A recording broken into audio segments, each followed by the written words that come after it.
Hey everybody, my name is Brian, that is Shane, and this is the Popcast, and Shane is back! Woo! Yeah!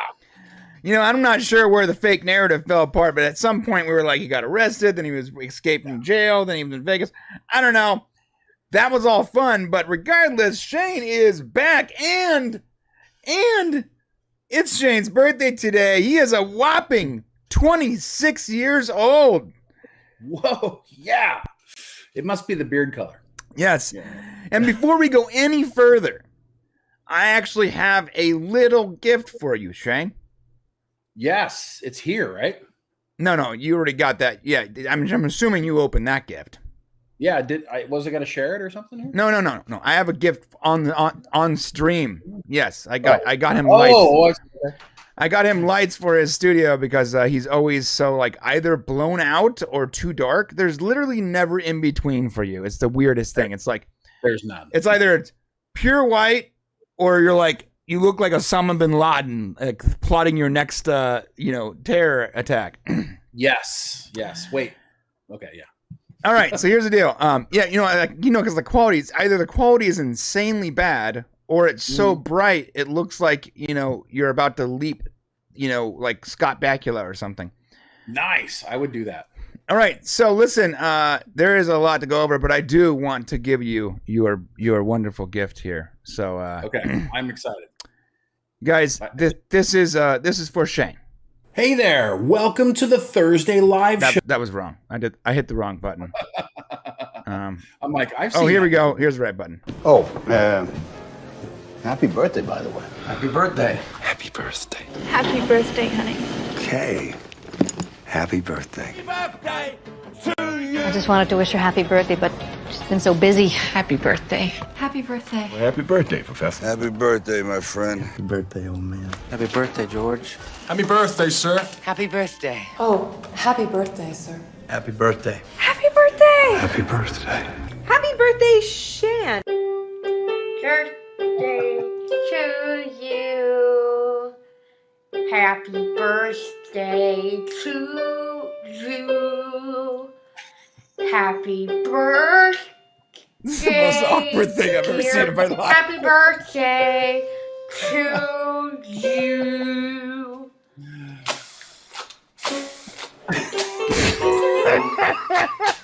Oh, that's my house. I'm pretty sure. Happy birthday. Oh, that was great, dude. Oh, that was fantastic. Oh my Thank god, you. I'm pretty sure that was on like a something awful post like a million years ago. I have been waiting for so long to use that video. I was gonna say, dude, you've been so busy. I don't know how you found the time to put that together for me, but thank you so much. I appreciate you, and I'm so glad we do this together. Yeah, they're no problem, bro. Those people are not drunk. They are unless you're referring to us. Are you asking if we're drunk? Not yet.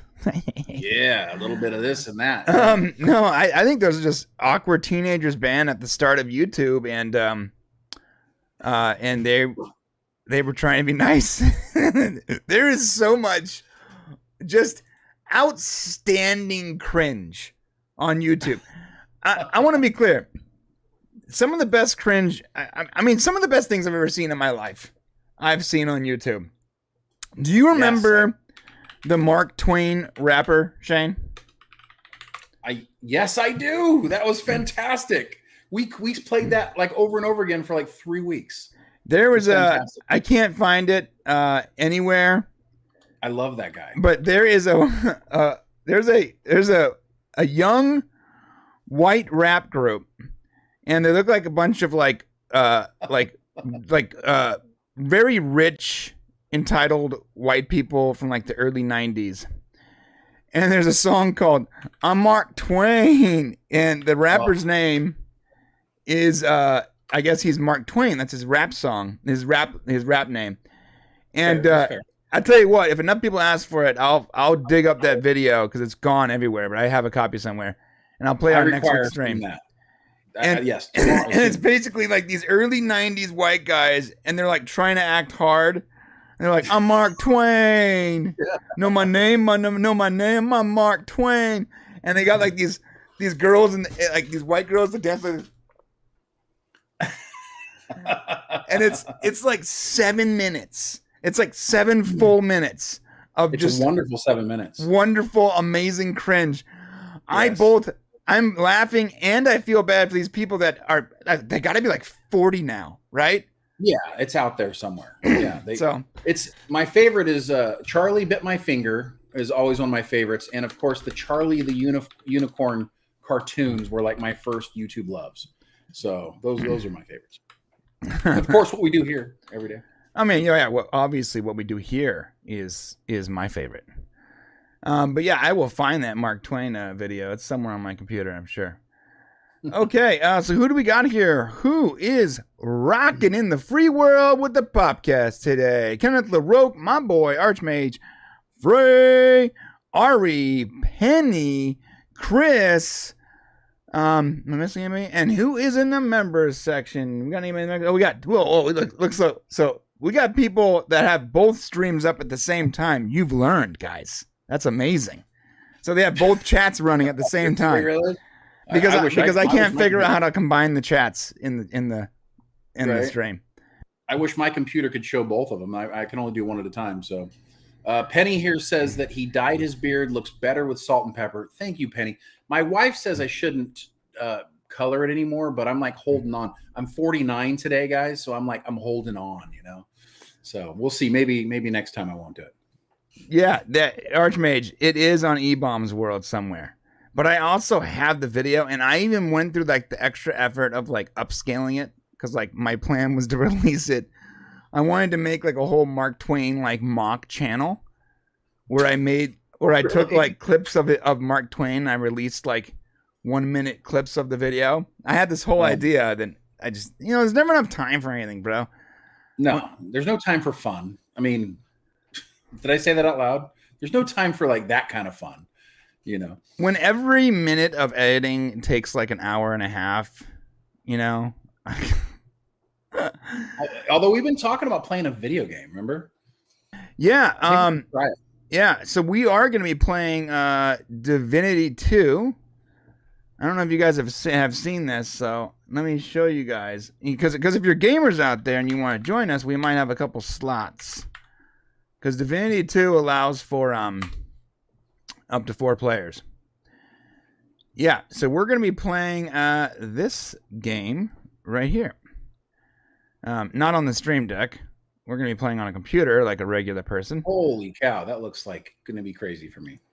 Okay, I can do this. So basically what it is, it's like a turn-based RPG, but it's very open world. Like you can sort of go anywhere, but you don't want to go too far away from the rest of your group. So it's up to 4 players, and so yeah, if anybody's out there wants to join us, we're gonna be doing it next Tuesday night. And we'll probably stream it on Twitch for fun. But really, it's just a way for us to sort of decompress because we've been working our butts off lately, right, Shane? Yeah, it's been a lot of oh gosh, it's been crazy. It's been really crazy. You know, we made this commitment to go to a video a week on our Prime channel, and hopefully you guys saw the last video, which was Stargate, and the video that came out today, which is an Orville, Renew the Orville, and kind of everything that's been happening and kind of what's going on and what our chances of getting renewed are and all that good stuff. So, oh hey, Anima's in the chat. What's up? I wanna get her on one of our streams one of these days. She is like a Star Trek encyclopedia. All right. I was on a trivia show with her. I don't remember what it was, but I was asked last minute to come on this trivia show. And everyone assumes that we are just like super experts at Trek, and to be fair, we definitely know more than the average person. But I never I like a lot more. I didn't realize how little I knew until I played this trivia game against Anima. I think it was Anima, and she was like quoting like lines from like the TOS episodes, like verbatim, like instantly, not looking it up, like instantly. I was like, who is this person? Anyways, nice to see you here, Anima. Very cool. And Kenneth, thank you for taking one for the team and giving your age and letting me not to be the old man in the room. Thank you. Appreciate that. Archmage phrase: the average person calls Star Trek Star Wars and ruins my day. True that, bro. So this is what my family does every time I try to watch TV with them. I go, hey guys, let's watch a movie or let's watch a TV show. I got a great new show. And so when Strange New Worlds came out, I was like, oh, this is my opportunity to get my family into Trek, get my kids. I have twin daughters and they're preteens now. Get my preteen daughters into Trek, like raise them right. I've been slacking for 10 years. I got to get them into Trek. And the problem is my wife has poisoned the well when it comes to Star Trek because she really dislikes it. Because all she remembers is the real deep cut Star Trek, DS9 and TNG and while she's watched the movies and they're okay to her, she is really sort of stuck on the real campy Star Trek. So Strange New Worlds came, I was like, oh, this is my chance. Guys, I got a brand new show. It's great. You're going to love it. It's really fantastic. And I started up, dude. And the second you hear the fanfare, everyone knew it was, I was trying to sneak Trek into their lives. And like, come on. They're waiting for the sneak Trek thing. Yeah. Don't worry. It doesn't happen in my house either. Yeah. Well, one of these days, dude. One of these days. See, I utilize my birthdays to basically guilt everyone into watching Star Trek. Well, that's smart. That doesn't work for me. They still don't, even on my birthday. But here's what's funny is when we were kids growing up, there was like a limited number of TVs in the house. Right. So whatever your parents were watching is what you watched. Right. And I don't recall, like today, for whatever reason, kids, I don't want to watch that. Why do I got to watch this? When I was growing up, it was, oh, this is what's on TV. Okay. So it's just kind of a different world now. So that's how I probably would have never liked Star Trek had my parents not liked Star Trek. So. Yeah, it's possible. I was talking to my kids yesterday and I was blowing them away because I was like, listen, first off, there was no streaming. If we wanted to watch a movie or something, we had to go to Blockbuster. And in my house, I remember because Shay and I grew up in separate households, and my house was very strict. It was like ultra conservative, like almost Amish in a way. Yeah, kind of like a cult. If Amish people used technology, that was my house. Like that was your house. I didn't have to mow the lawn with like a push mower. I can use a motor. Lawnmower. But we had 12 movies. We had 12 videotapes. And movie night was us picking from one of those tapes. And the collection gradually grew over time, but for the longest time, it was like some old Disney movie. That was my option. That was it. So when I discovered the internet and sneaking Star Trek at 3 a.m. on UPN, that was my go-to. So about for Stargate, they don't really like Stargate, but they definitely tolerate it. Your phone's ringing, Shane. Yeah, I'm getting a phone call from KLOS Radio in Culver City, and I don't know why. Should I answer it? I mean, you should definitely turn the vibration off because. Real quick, and we're gonna move on. You asked a question about Stargate. Something. Do they like Stargate? Well, they don't dislike it or like it because I utilize my birthday to watch an episode of Star Trek and an episode of Stargate every year. Stargate is the one thing they don't fight me on.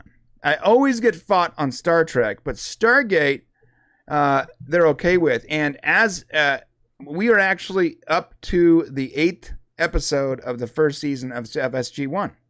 I started watching it when they were like 3 or 4 years old. So every year I get one episode. Yeah, they've bought into it, bro. Season 2, man, when they're like 45. I mean, it's going to happen. You know what's funny? Matt Smith is actually helping me out, and we're going to talk about him today because I started watching the Matt Smith Doctor Who's with them, and they're into it. Because he's such a zany, like, YouTube character. Mm-hmm. Yep, he's Flamingo for sure. Anima says she's really good at Stargate, too. Interesting. gonna be we definitely have to talk. Someone get rid of that spam, please. I will. Okay. All right. So let's jump into it, baby. I don't know why we always get the weird like porn trolls. It's whoever they think I can get through, you know. Yeah. We must have the wrong settings or something too. Should I report them? I usually do. Okay. Yeah. Okay. Farscape doesn't hold up, Archmage. I still love it because I remember it in a way that's really, you know, member berries. It feels good. But I actually watched the first few episodes for a Salty Nerd review, and I gotta be honest, that show doesn't hold up, man. It's so cheesy. There's parts of it that are wonderful, but there are parts that are so cheesy. The Muppets and the spitting guy, whatever his name is, it doesn't hold up. It's as a 40-year-old man now, it reminds me of like zany YouTube videos, and it just sort of stresses me out. I'm not gonna lie. All right, let's do this thing. I ordered a stripper for Shane, but they made a mistake and they sent a male midget, and so Shane. No, I actually got a can of stripper for the house. It was that's what it was. Yeah. Yeah. Last time I got a stripper, I put her to work. I was like, "Oh, hey, no, I don't need you to strip. I actually need you to clean the bathrooms." So that's great. Okay, guys, let's jump into. I love Space 1999. Oh, that was a good show. We are going to be we're doing a quickie review for She-Hulk. We are Super gonna quickie. Yeah, super quickie. We're going to be reviewing House of the Dragon. I'm not sure if we're going to do the whole up and down thing yet. Actually, I don't think we can do House of the Dragon up and down because like there's so much stuff I can't put on the video, so we won't do that. We're going to be talking about a community movie, Dan Harmon community movie. What's up? I was prepared for the up and down. I was prepared. It's worth the up and down. Problem is, like, there's so many things like if I hit the wrong button, there's gonna be boobs on the screen. There is a couple scenes like that. You're right. Okay, we'll figure it out. And blood and guts, like stuff we can't show. We got a delay. We got delays on Aquaman and Shazam, and I gotta be honest, Shane's a little confused because Yahoo tricked him with a bad headline saying cost concerns. That's actually not why they delayed it, and we'll get more on that later. And I wasn't confused. Oh, you weren't? No. See, what it was just a reinforcement of what a terrible job Warner Brothers did up until Zaslav came. Oh, I see what you're saying. I thought maybe you were like, oh, they're worried about cost. That's not what it is. Well, they are right now because they've screwed up, but Right. Yeah, they're righting the ship, but we'll get into that. They're fixing it, yeah. Armin Shimmerman, a.k.a. Quark, my man, actually has we got some Trek news. He's trying to come back. He's trying to pull a Worf, a Michael Dorn, and we're going to talk about that. Yeah, it's pretty funny, actually. And it looks like some hyper shills are out there for Lord of the Rings, Rings of Power, and I think I'm with you. I think I'm with you on that. It's like, it's too positive.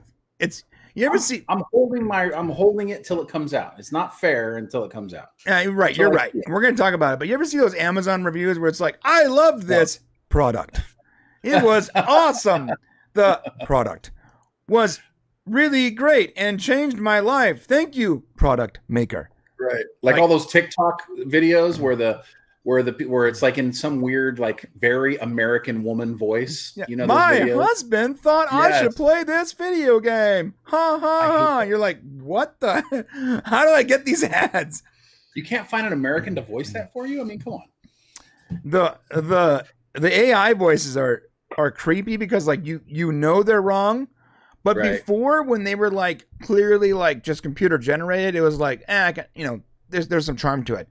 Now they're right on the verge of real to the point where you know it's fake, but it sounds sort of real, and it just makes me uncomfortable. It's like the uncanny valley of audio. It drives me nuts. Interesting, yeah. Okay, so we're gonna we're gonna jump into it. We have not seen Lower Decks yet. I'm saving that for tomorrow. But yeah, actually got some good cartoons to watch tonight. Lower Decks and Archer. So that's gonna be my night. I struggle with the cartoons, guys, to be honest with you. It's just I watched the first season of Lower Decks, and I mean I watch it for context, but I don't really enjoy it. So that's fair. Yeah. Yeah, that's fair. That sounds like when you made me watch Boba Fett. Like, right. I watched it for context, but I didn't really enjoy it. Right. I felt forced into it, but it's not. I don't know. I need live action Star Trek. I don't know. I just something about it. Well, so I like Lower Decks a lot. It's actually grown on me the same way like Rick and Morty grew on me. And I'm not comparing the two. I know a lot of people compare the two, but like it's adult humor, and I like adult cartoons. But I can't watch those either. That makes sense. In no way do I look at Lower Decks and go, well, Q showed up on this episode, so now Q is actually, it's not canon to me. Right, but it is canon. That's the part that bothers me is it is canon, but it doesn't feel like it should be, and it's a little confusing. Yeah, but I don't care what anyone says. It's the Cerritos is like 100% canon now, so it's like weird. Until the Cerritos shows up as live action in that Strange New Worlds crossover that we're going to see. Right. Which, by the way, that's going to happen. We're going to get a live action Lower Decks episode for next season of Strange New Worlds. That's going to be cool, actually. Everyone thinks I'm nuts when I say that. I'm like, there's going to be a crossover, and the only option is that Lower Decks is coming live action because they're using the actual actors, not the voices. Right. Well, I mean, unless they could cartoonize Strange New Worlds, they could do that. So if they want to go cheap, they'll cartoon it and bring it into Lower Decks, or they'll, actually put it's going to be a lot of work. They got to create the Cerritos. It's going to be a lot of work to reproduce that. So hopefully they're really committed to making it live action. I mean, I would love to see. Anyways, listen. So until it's live action, to me, it's not canon. And I know everyone says, "Oh, it is canon." Well, I don't think any animated things and any single franchise ever is live canon. People go, "Oh, Star Wars or Rebels and Clone Wars." Don't care. Don't watch them. When we make videos, we never consider any animated stuff. And it's not that I don't like it. It's that there's too much you can do in an animated universe. You can do zany, crazy things, and it allows the writers, because there's no constraints, it allows the writers to do crazy stuff, like invent Spock force field belts and giant. Like, dude, the Star Trek animated series is insane. It's not bad, but like if you tried to add all that to canon, it would be impossible. It would be impossible to sort of mind F your way through that minefield that show would add to canon. So let's just not do it. Fair enough. I'm with you. Yeah, Supernatural and Scooby-Doo. Yes, I want to see that. That was a really cool crossover, by the way. All right, so let's jump into She-Hulk. Ready? Oh yeah. Okay, baby. Here we go. Let me unselect that. We are talking about She-Hulk, Season 1, Episode 2. And this is our quick review from the Popcast, because I got a bunch of stuff to say about this wonky show. I don't know if I like it or dislike it. There's parts of it that legitimately frustrate me, and I'm like, that's so unnecessary and stupid. And other parts where I'm like, oh, that's cool. They're really building the lore out for the Hulk. But ultimately, it just sort of falls flat, because there's parts that are really bother me and there's parts that are good. So I'm in this weird place with She-Hulk. How about you, Shane?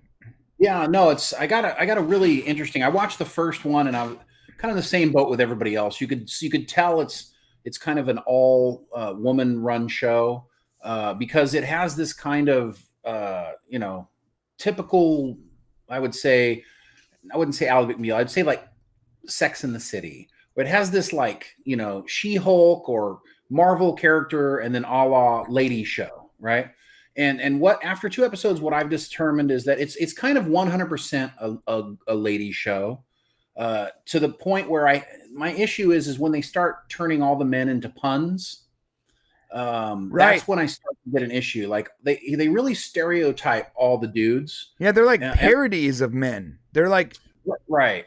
They're So like it's like a comic strip version of a misogynistic male.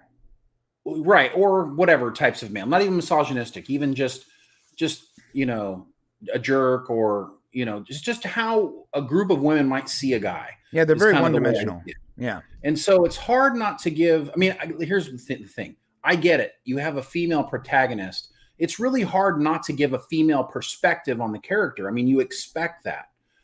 But do the dudes have to be relegated to negative stereotypes for lady high fives? And that's kind of what it feels like. It's like making fun. It's like dude bashing kind of to do it, right? And even through the second episode, it only happened towards the beginning. And then it started to kind of flesh out into something else. Yeah. What I really would like to say is that Tatiana Maslany, she's really fantastic in the role. She carries the humor, and the physical comedy isn't too big for her. She's actually really good. My one big problem, besides kind of the tonal issues, is that it's only a 20-minute show. What's up with this after-school Scooby-Doo episode here for She-Hulk? Yeah, right? Okay, so can I do this? First off, Chris, she can pun me. Yes, yeah, I'm with you. I've made it very clear that I clearly, and I've actually learned this about myself, I clearly have a fetish for green chicks. Okay. It probably started watching the original series and watching that episode with the Orion slave girls, and from there it's just sort of become a thing. And then Gamora, and it just happened. So many. I keep asking my wife to do the green paint thing, and she just looks at me like she's going to divorce me. So I can't keep pushing that. I wouldn't keep asking that. So the She-Hulk thing is good. The graphics are still out like horrible. Let's be clear. They're pretty bad. Yeah.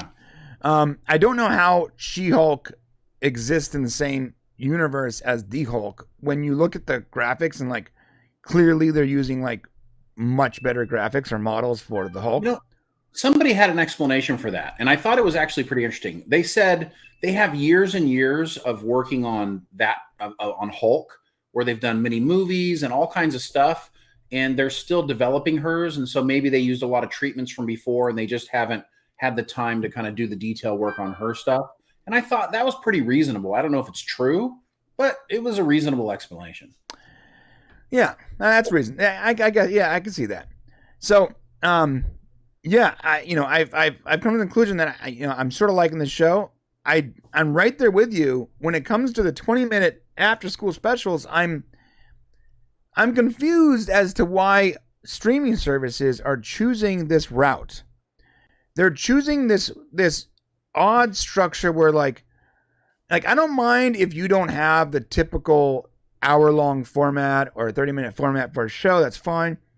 But having one, week where it's like 43 minutes, another week where it's like 21 minutes, like the 21-minute weeks are so cheap to me.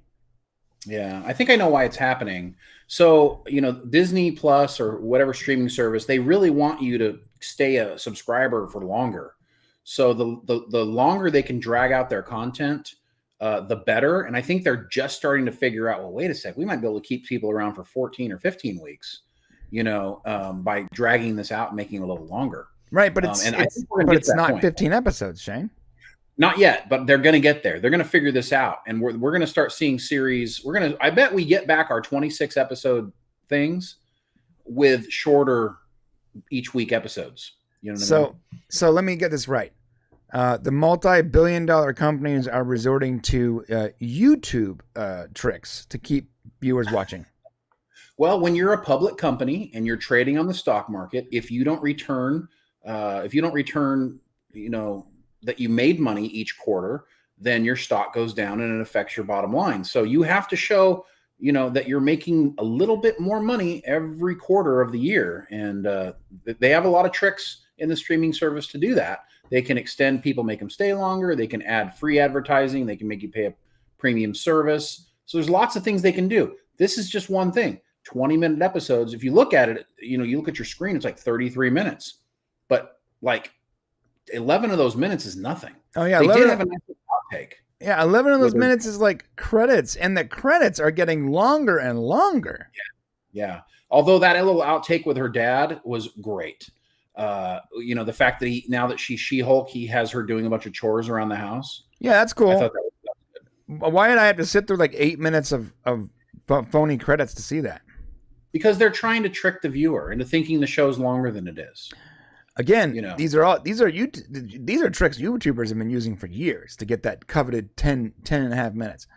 All right. And we're going to talk about that when we talk about the House of the Dragon too. I feel like some of these billion-dollar companies are starting to encroach on like the online commentator spaces and like making their own podcast and stuff like that. Like, we're going to talk about that. Anyways, this episode does get a lot better when she goes to meet the Abomination. And I really hope that you know this actor's name because I can't remember his name. Yes, I do. Just give me a second. I don't have it up, of course. So he's going to get that. This guy was in a show called Lie to Me, which was phenomenal. And I really, really enjoyed that show, but I also enjoyed this version of the Abomination. I feel like all of a sudden you took this character that was very one-dimensional back in the day and you gave him a lot of dimension. And it was really nice, sort of a tie, and tying it to the Shang-Chi movie was sort of cool too. Like, yeah, really, really like top tier stuff, but it was so quick and sort of bite size that it was hard to enjoy for very long, literally and figuratively. And there was, and it's also surrounded by a bunch of random, like, when she goes into the law firm and like all the bros are like high-fiving each other, I'm like, is that how they see us, Well, yeah. Well, that's the thing is, so I mean, they're relegating the dudes to, like you said, cartoon figures. Tim Roth. Thank you, Chris. The guy's name is Tim Roth. He's he's awesome. A really great actor, but he's not going to be in the series. I guess he's not listed in IMDb.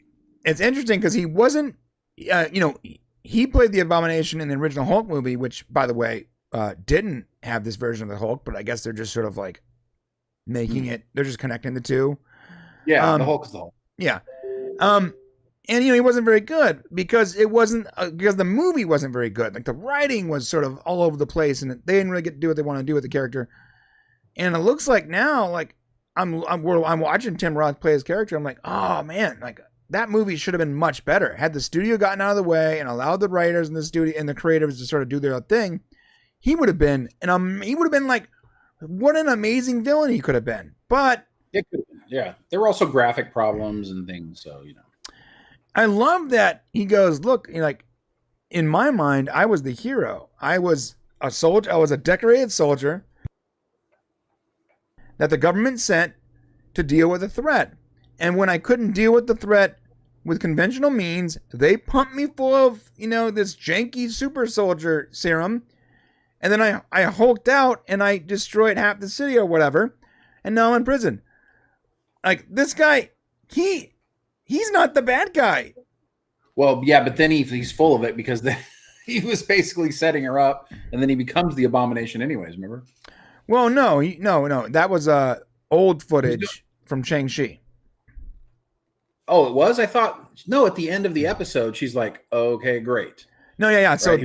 that is actually that's the Shang-Chi tie-in. And so I forgot his name, but Doctor Strange's partner, the Asian wizard guy. Yeah. So he's friends with the Abomination, and they're like they work together, and he portals him in and out of prison to fight in these Yes. So, but she's saying like he said he's, I'm saying he's lying to her. He never said he couldn't Hulk out. He's saying that he's giving her the impression that those days were over. Right. I mean, I don't know.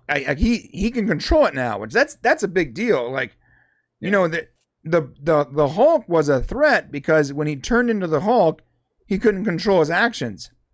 And on the base level, the Hulk was sort of a good guy, so he did more good than harm. But until Smart Hulk came about and he learned how to control the actual, Hulk, he was a liability. The fact that the Abomination can now control his abilities, that's sort of a big deal.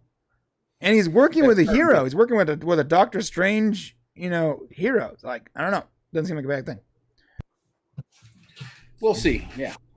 For her right now, it's not a good thing. That's for sure. Right.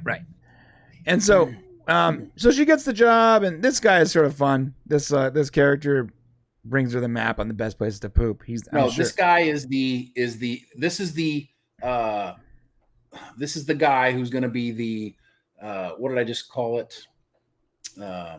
Token love interest. The Sex and the City good guy, beta male guy, who's going to do whatever it takes to be the love interest for this female centric. And listen, I'm not trying to be chauvinistic here. I'm just saying if you're gonna do the man show and you're gonna have girls jump up and down on a trampoline and show their boobs, it's no different than kind of what you're doing here, which is basically saying this is a woman show and we're gonna put men in this ideal place. So fine with me if you want to do it, but call it what it is and don't joke around about it. I gotta be honest though, I would love to hire this guy. Like I want him to be my assistant.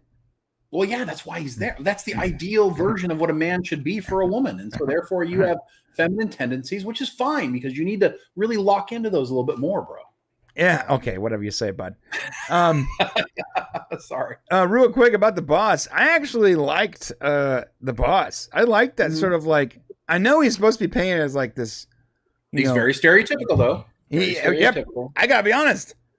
This to the point, sort of down to business personality. I'm digging it. I know it's supposed to be sort of a dig on that kind of person, but I like it. Yeah. So maybe I'm a bad guy. I don't know. Well, no, that's your typical. I mean, that's the guy who's in charge of the Daily Bugle. This is all of your, white dude in charge or whatever you want to call it. Standard procedure.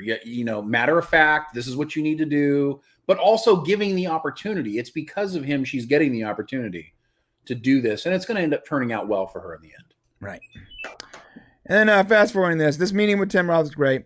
There's a moment where she speaks to her cousin, the Hulk. And every time I see the Hulk, I'm like, Jesus, the graphics are night and day. It's like PS2 graphics versus PS4 graphics. It's crazy.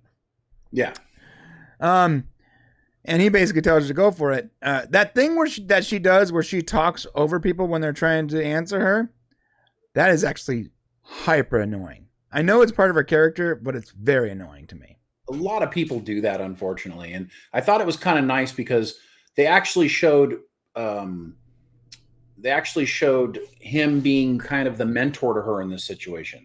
Like he slowed her down. He's like, everything's cool. He kind of helped her out, which is something that they may not have done. They're giving Hulk his due here. Yeah. He's the guy who's been around for a while. She's the newbie. And it turns out that he's on a spaceship heading somewhere. He said he has errands to run. And there's something that they did here that I really like. They had that hint of Avengers music play right there. It was like, da-da-da-da. It was I like when you cleverly use the correct themes. And to be honest, Star Wars, the people that do Star Wars shows, can you please take a note? Take note here because you're killing me. You're killing me. Either you make garbage television that infuriates me, or you make really good TV where I know that just using the right music would make this, a masterpiece, and you just refuse to do so, and it drives me nuts. Please, please, please, please, please start using music. Real music, and take note from these, the JV team over here making She-Hulk. Yeah, it's Chris Lastolf. That's Secret Wars. He's heading over to Secret Wars, which is cool. Nice. Well, I think that pretty much wraps that up. What else you got? And that's it. Yeah. By the way, Secret Wars is actually going to be. It's going to be the next sort of big thing, for Marvel, and I actually think that perhaps, let me just jump out of this. I actually think that perhaps Secret Wars might be Marvel's last chance to sort of like crawl back to their peak of Avengers Endgame. If they do it right, if they do it right, they legitimately, it could be like a spiritual successor to Endgame and have the same hype. But if they do Secret Wars and they bring in all these like sort of secondary, like unimportant characters, it'll be the last thing that Marvel ever does that just makes $1 billion. I guarantee. I think it's over. I think it's over already. I think it's done. I don't think they can. I think they've gone Secret too Wars. far. Like I said, I think Secret Wars is their last chance to make $1 billion franchise. Yeah, I just think it's gone. So I mean, they might be able to solve it, but they're going to go through this little situation where they got to go through this bad time until they figure out, oh crap, this didn't work, and then you fix it. Oh, you mean like like killing off all the characters everyone likes and replacing them with younger, crappier versions, Yes. with random gender swaps and race swaps for no reason, like literally just to appease a tiny little percentage of Twitter. You think that might be a bad idea? Interesting. No, I don't. That's a bad idea. Oh yes, that is a bad idea. Yes. It's crazy. It's like I talked about this with Ping Pong Flicks, but I feel like there is 50 people working on a project, and no, I'm sorry, it was Mexican Iron Man. 50 people working on a project, and that's a hilarious name, by the way. It's like Ping Pong Flicks, Mexican Iron Man. It's like, it just kind of keeps going. It's pretty. By the way, I would love to see a show with those two. I got to talk to him about that because like they are way more suited together than me with one of them. You know what I mean? Like you and I are really suited together. I feel like those two would do an amazing show together. Anyways, I talked to him like, there'll be 50 people in a writing room at Marvel or Disney or Star Wars or whatever. And the problem is they all want to sort of please the boss, and the boss is trying to please this sort of this social justice number that allows them to get more funding. And so if they please the blue hairs on Twitter, the blue check marks, then their number goes up. They can get some more funding from BlackRock or whatever. And so a lot of the writers in there, they don't want to stand out and make the mistake of doing something that fails. So they just sort of, everyone's a yes man right now. Like a lot of people in Hollywood are just yes man. They go, the really great stuff that's being made are being made by bold individuals, right? That are able to control all these minions that refuse to stand out. And if you think about it, a lot of the big stuff being made that's still good, that's bold, like Top Gun Maverick, right? This is old Hollywood guys making this. Name one new thing, like coming from like the new millennial Hollywood that is on that grand epic scale. No, I mean like Mandalorian is old Hollywood. It's swingers, right? It's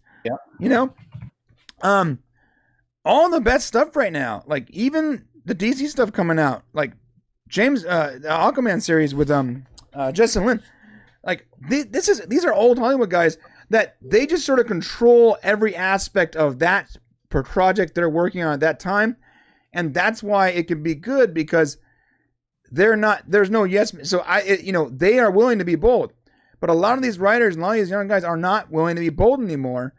And so they just sort of go along with, whatever narrative that Twitter is trying to push at the time. It's not a money-making venture. It's a money-losing venture. And I think you're right. They're going to go through this time where they figure out, well, this loses a lot of money. We gotta reverse that and sort of go back to a traditional way of making movies and TV shows. And I guess we've gone through this technically before, right? We have. Yeah, we always do. I mean, slow change is the secret. So note to all you guys, all studio heads and everybody out there, if you see that us old people are starting to grow old and die, and the way that we feel about things are slowly starting to die off, and the younger generation is starting to put their thoughts and feelings into the way things, and culture slowly changes, I got a suggestion for you. Slowly change with it. Slowly change with culture. Yeah. Gradually bring in the things that are changing, because guess what? Last time I checked, we're still paying for everything. Yeah, why are they trying to? It's like they're trying to push it forward. My pocketbook is still paying. My kids ain't paying nothing yet. Right. Okay, I'm still paying for everything at the movies. I'm still buying all the action figures. I'm still buying everything. Okay, and today I'm 49 years old. So you better start catering to me, because I'm the one paying for stuff. Yeah. And then go slow. Go slow. If you want to add and introduce things at the next generation, because in 20 years, you're right. Some other jerk is going to be paying for stuff. It won't be me. And maybe you need to think about what they're thinking about. But you're going too fast. And this is the problem we have. And you're screwing up everything that we're doing. Yeah. We need change. Slow it down. Yeah. Why are you trying to push the culture shift? Like, why don't you just flow with it? You need to be riding the wave, not attempting to push it forward. Not creating the wave. Yeah, not creating the wave. Yeah, what are you doing? Just ride it. Just ride it, man. I like what you just said. Like, I'm still paying for stuff, yo. My 10-year-olds ain't paying for it. Like, I don't care if they like Miss Marvel, you know? Right. I got my 23-year-old is just starting to get it out there in the world. I got a 21-year-old and an 18. We're still paying for this stuff. Right. Okay. So yeah. Yeah. So stop pissing us off. Yeah.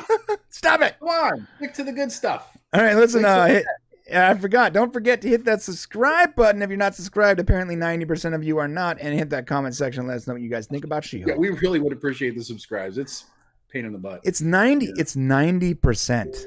It's like, it's crazy. I think it's more than that, honestly. Really? I last time I checked, it was 90%. Well, 17 million views and 100,000 subscribers. No. Math. Well, yes, on that channel. I was talking about the channel they're currently watching this on.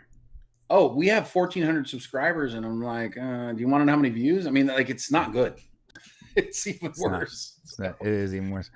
Hey, listen, maybe we're not entertaining enough. We need to do something. Take your clothes off. Okay. Damn it. I knew it was going to come to this. No, I'm just kidding. You know I will. You know I'll do it. Subscribe quick. He's going to take off his shirt. Subscribe. You guys let me know if my mic is too loud, because to me, I can't hear myself, yet for some reason I see it redlining. So I don't know what that means. I hear you. You sound good. What's up, Marshall? What's up, bro? Okay. All right. Let's move on. Did anybody say anything interesting over here while we were ranting away? I don't know. How about you check that, and I'll set up the upvote downvote thing that you desperately want to do. Even though I'm almost positive that it's going to get the channel and the video yellow lined. So okay, I'm sorry, but there's like all kinds of weird like secret little nudie stuff going on out there in videos. I noticed my kid was watching TikTok, right? And I'm like, what is that? And it was like something questionable. So I think if you get through it really fast, it'll probably be okay. You know, if you start to see the whatever scene's coming up, just fast forward it. There's one part we're going to talk about where the guy, Matt Smith's character, is making a speech. And there's like, apparently there's a couple in the middle of coitus, and they just stop in the middle of coitus. And he's like, they're naked. He's like, he has her in front of her, right? And and he leans back. He's like this. At least he's paying attention. But he stops. Like, he's like still like inside. And he's like, this Game of Dragons stuff is serious business. It's like no joke. At that point, the director's like, maybe you should uncouple. He just goes, well, you know, we didn't go that far into it. It was the weirdest. Oh, we got a super chat from Mexican Iron Man. Please accept this donation for the Brian Keep Shirt On Fund. Iron Man. That's how we get super chats. Okay, I get it. I'm going to start threatening to take my clothes off. Right. Hey, Mike, talk to me later. I think you should do a show with Ping Pong Flicks. You guys have great chemistry, and you don't even know it. Just telling you that. Oh, Archmage Frey says we need a live stream from Thailand to get more subs. Yes. Oh, speaking of, I have. Oh yeah, you guys inspired us. You inspired us. We made something for you guys. Yes. To look at. We made a Thailand shirt. Where is it? Oh, there it is. I found it. You need to sneak somewhere onto that design. The Popcast, just somewhere in there. It doesn't have to be like stick out or anything like that, but we got to do that. So we made a Visit Thailand shirt. That's great. And we're in the process of getting some of these printed. And so when we get them printed, When you see me wearing this shirt on stream, that'll be the same day that we give one of these shirts away. Yeah, just so you guys know. That's a nice little secret joke from a few weeks ago. So. It's fun. It's funny because like I fully expect someone to buy this, but like this was just a meme design, and it says like Land of Beauty and Romance, right? Land of Beauty and Romance. Look at Matt Kadish here in the chat. Game of Dragons. Oh, Shane. LOL. Listen, House of Thrones, bro. Okay, I can do this all day long. Don't even test me. I had a great time with Matt Kadish, the Salty Nerd guys, Nerdrotic, everybody in Vegas. We did the Nerdrotic FNT meetup. It was fantastic. Really great time. Wish we could have brought you all there. Brian couldn't make it because he was here holding down the fort. So great time with those guys. Thanks for being here, man. Hey, Mexican Iron Man, I just made you a mod. If you can help me with that. I mean, that's a great idea. You need a mod on this. I agree. Mike, you're now the mod. If you want it. What? What do we need a mod for? For all the porn bots so they can delete them. Oh, yo, thank you. I've been deleting them, so thank you. Okay. And I made you mod 2Ks. Okay, so check it out. Let's get into the Game of Dragons and House of Thrones. Yeah, thank you. Thank you. So you do want to do the upvote, downvote thing? I don't care. If you don't want to do it, we don't. But here's the thing is I think our fans are used to it. They want to know if something is good or bad. So if we don't do it this week, we absolutely have to do it next week.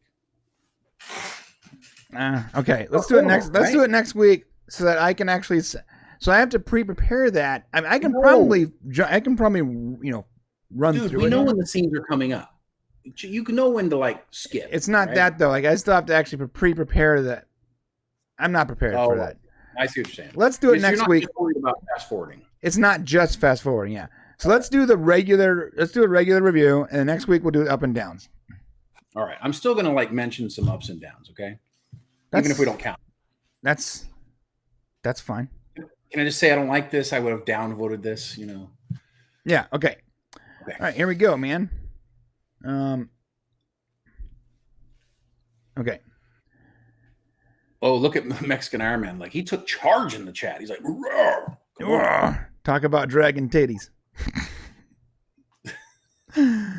We are talking about House of Dragons and Game of Thrones. Thank you. We're talking about House of Thrones and Game of Dragons.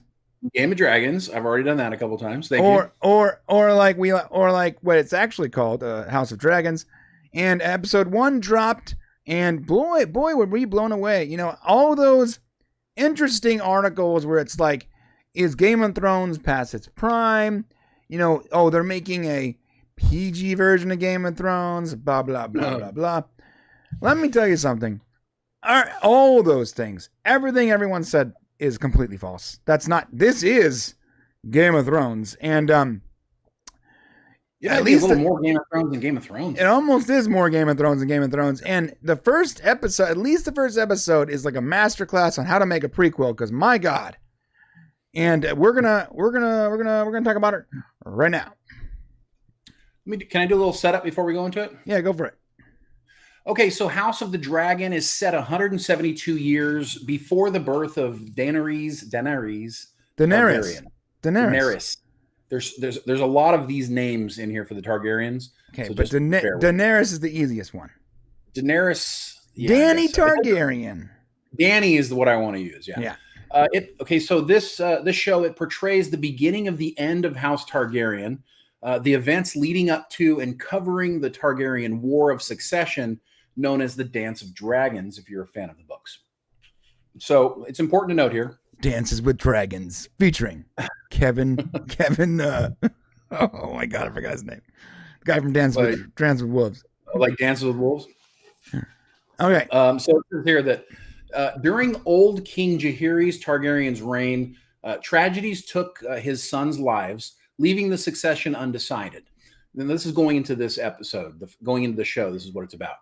A great council convenes to choose Westeros' future ruler. Westerosi law gives a male heir preference over a female, regardless of birth order. So Jaehaerys's grandson, Prince Viserys, is chosen rather than Viserys' older cousin, Princess Rhaenys Targaryen. Rhaenys? 9 years. Rhaenys. Rhaenys. There's a couple of them like that. Rhaenys, I think is her name. 9 years into King Viserys the first reign, the Triarchy, an alliance formed by the free cities of Essos, threatens the kingdom by wanting to seize the Stepstones region. So Viserys must also restrain his brother Daemon's brutality. Of course, that's Matt Smith. He's now the City Watch commander in King's Landing. Meanwhile, Queen Aemma is about to give birth. Viserys is convinced that it's a boy. Because he's so certain of it, he holds a tournament to celebrate. Now, during that event, the Dornish knight, Sir Criston Cole, defeats Daemon in competition, while Queen Aemma and her son die in childbirth. We're going to go through that, and it was brutal. The Hand of the King, Sir Otto Hightower, that name should sound familiar to fans of Game of Thrones, proposes that Viserys' only living child, the young princess Rhaenyra, be named heir to the Iron Throne. After a dispute with Daemon, Viserys proclaims her as the next ruler. So that's kind of the little short synopsis. That was not short. But it's the synopsis. Okay. But you said short synopsis. Okay, I'm sorry. All right, it's not your But fault. now everybody knows where we're at. We don't have to do that every week. That was for the whole show. Gotcha. Okay, so all right. Yeah. So listen, you heard that there's a setup, right? That's what we're doing. That's what's going on right now. So here we are, the very first episode. And it opens with this advertisement. Listen to the official audio companion podcast. Listen. Stop. This is our territory, okay? Get out. Get out. Get out. Go away, HBO. You can't have no to these official paid podcasts. Knock it off. Mm-hmm. Not the Ready Room. Knock it off. Look at this. And there's only one thing I like about this is so far, clearly, the fans are so much better at these companion, shows than the actual studios. Well, yeah, because we're going to tell the truth regardless of how well it didn't do. But when you watched Will Wheaton did he say anything negative about Star Trek? No. No, it was all just gassing up the actors or whatever. Okay. Feel free to watch the shows if you want. Yeah, go ahead. But they are shills by definition. Literally, yeah. All right, so opening in this first scene was actually, I remember, so I tried to read the books, and I ended up doing the audiobook thing because reading the books was just so cumbersome. So I got through the first audiobook, and I remember thinking about what the Grand Hall should look like, and in my mind, this is what I saw. This is a much better version than what we got in Game of Thrones. Yeah, this is Harrenhal, and if you remember from Harrenhal from Game of Thrones, it was destroyed, and it was kind of it was haunted. Remember? Right. So this is where they're at. It's of course a couple hundred years almost earlier, and it's still been destroyed because one of the dragons previously burnt it down. So it's still in disarray, but it is definitely less disarray than the one in Game of Thrones. Yeah, that's the problem with having dragons, guys. Okay, dragons like to burn things down. Yeah, it's like a side effect. So can I just start off with let me start off with the question that is probably going to remove some of the viewers here. How is there an African American Valerian? Who cares? I do because reading the books or listening to audiobooks, pale, violent eyes, white hair. How does this work in lore? I don't have a problem with diversity, but there's only one guy. No, so there's three of them. Oh, I only saw. Did you see more than one? Yeah, it's actually glaring because it doesn't make sense canonically. It breaks it for me. It doesn't make any sense. So let me surprise you and break your heart here for a second, okay? Unfortunately, none of these TV shows follow the books. So whether you're watching this show or you're watching Rings of Power or you're watching the Dark Tower series, race and nationality that whatever the writer considered is not going to hold up in these TV shows. So you just got to kind of accept that it's going to be that way because it's never going to be the other way. Well, it also doesn't make any sense genetically. Like, so their descendants would. It doesn't make sense. But okay. You can check boxes and still make sense, guys. Just so you know, just all the writers out there writing these TV shows. If you ever hear this, it is the first episode, so who knows? Maybe there's an explanation coming. You can check the boxes and still make it make sense. That is what writers are that's what storytellers do. So just so you know. That's what I'm saying though. But maybe it's coming. You know, I like to. My problem and the reason why we're considered nice guys and not mean guys is because we tend to try to give people the benefit of the doubt for a bit. And so for right now, I just want to say, perhaps they'll explain it to us. Okay, that's fair. Mexican Iron Man says, why is there not a Mexican Valerian? I mean, who built and repaired and did the maintenance for all those huge castles? Just saying. Hey, listen, listen. I don't know. I don't want to say anymore. I want to get myself in trouble. You started it, Mexican Iron Man. I think it's hilarious that like you just tongue-tied Shane. He's like, hey, listen, I've got like 3 puns off of that. I can't say anything. Hey, now I don't. Moving on.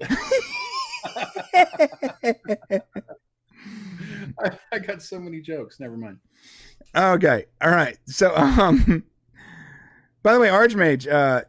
Yeah, I don't really care. I didn't care about Game of Thrones until, honestly, until I started listening to the audiobooks. And I hate to do this. It's like, I know it's a typical stupid thing, but like the books are better. And I don't want to be that guy because I always make fun of people that say that. I'm like, oh yeah, your books are better than you have to read with your eyes. I get it.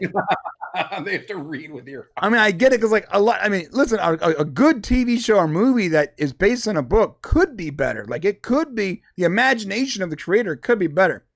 And I liked Game of Thrones, but to be honest, I watched Game of Thrones when it first came out for 3 reasons. My wife wanted to watch it.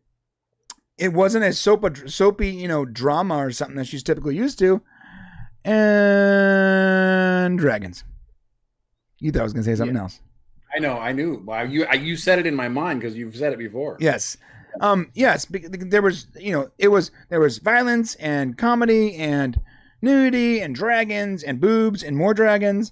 And my wife wanted to watch it. And I was like, okay, cool. But when I picked up that first audiobook and I was listening to it when I was working, I was like, oh man, this is actually really well done. Like this is a world that they're crafting. And there's so much more detail in the books. And that's when it became more interesting to me. And that's probably why when they announced House of Dragon, I was like, well, this might be the only prequel I actually care about. Now, if this first episode wasn't as strong as it was, this would be a completely different, like my entire demeanor would be completely different because I despise prequels. So like, if you're a little bit off for me, like, and you give me a little bit of salt to play with, I'm going to go nuts. But this episode was very salt-free for me, except for a couple sort of weird things that didn't make any sense. I really liked the entire episode. I love this too. It says 172 years. They made it bold. 172 years before Daenerys Targaryen. Really cool. Yeah, it's cool. Yeah, they really paid homage to Game of Thrones here. Like it wasn't like just fan service. Like they want the audience to understand that this is a Game of Thrones show. This is not like their version of Game of Thrones. Like it's not like when we talk about Star Trek. It's not like their version of Star Trek or their version of Game of Thrones. Like this is adding to existing Game of Thrones, and it's very good. What do you think about the dragon? It's all good. I mean, no, the dragons were great. The graphics were fantastic, realistic. The one thing about Game of Thrones that was always tough was you just wanted more dragons, and you didn't get it till much later in the show. And now we're getting it straight up and we're going to see lots of dragons. I mean, I think there's like 20 dragons we're going to see or something like that. So many dragons. Hot, sexy dragons. I didn't go that far. They are hot. They blow hot air. They're so hot and so sexy. I just want to see how much of a character they're going to play, because I heard somebody talking about the fact that they thought in this scene right there, that dragon is looking at that Hightower girl and doesn't trust her. And I'm like, that's interesting, because they didn't show that in the show. But if they play that forward where the dragons actually become like a character, then that will be interesting.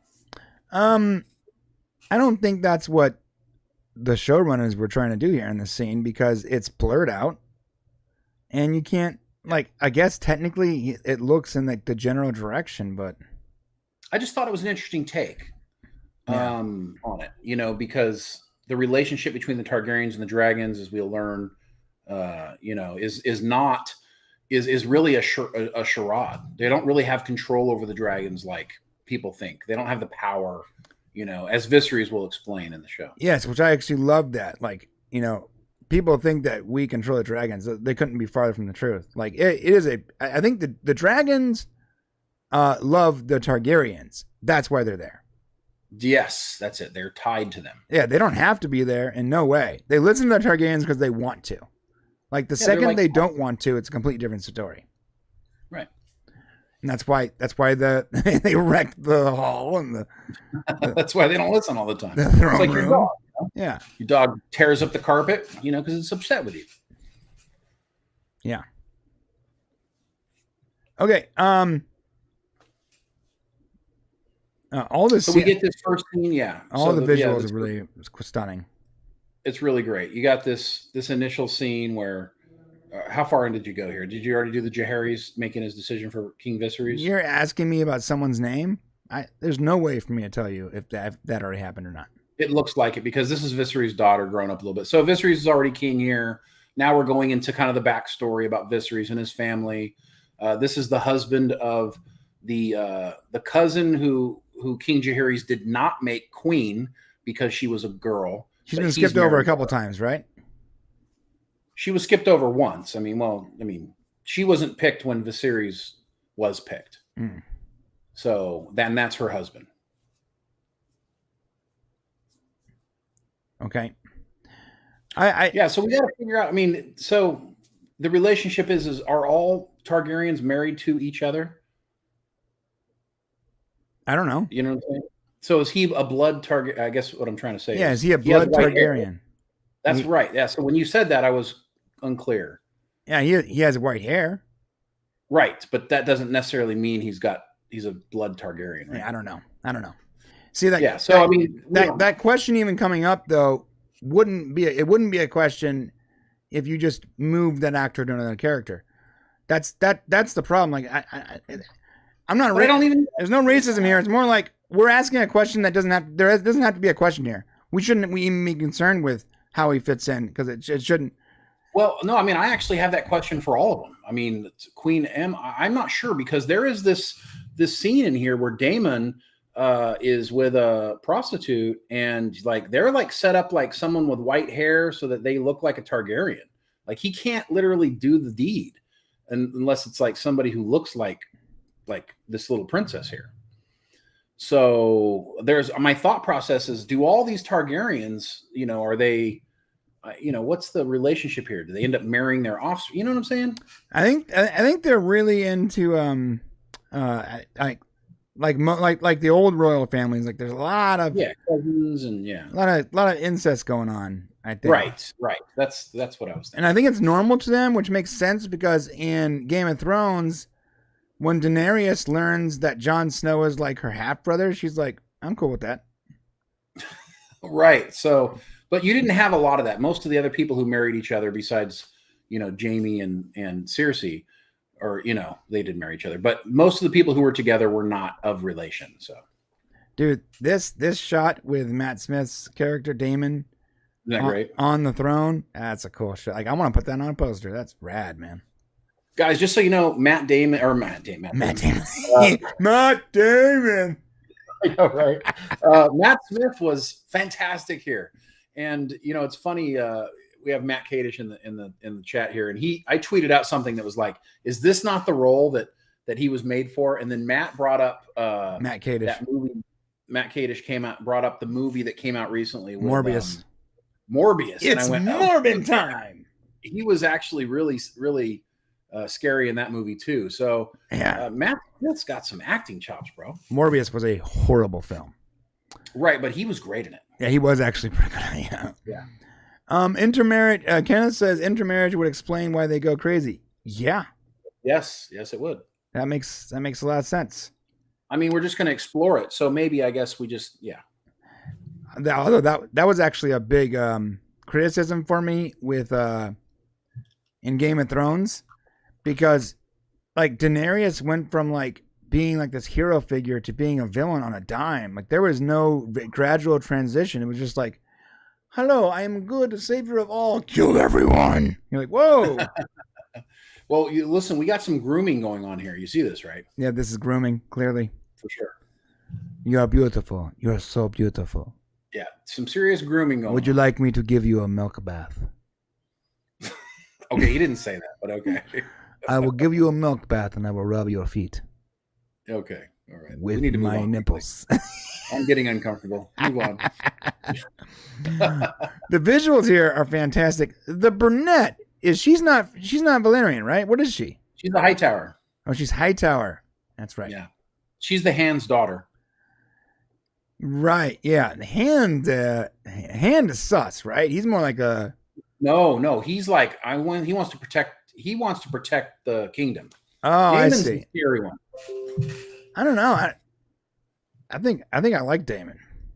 I mean, I like him, but he's gonna rule with fear, man. His brother is a little bit of a puss, though.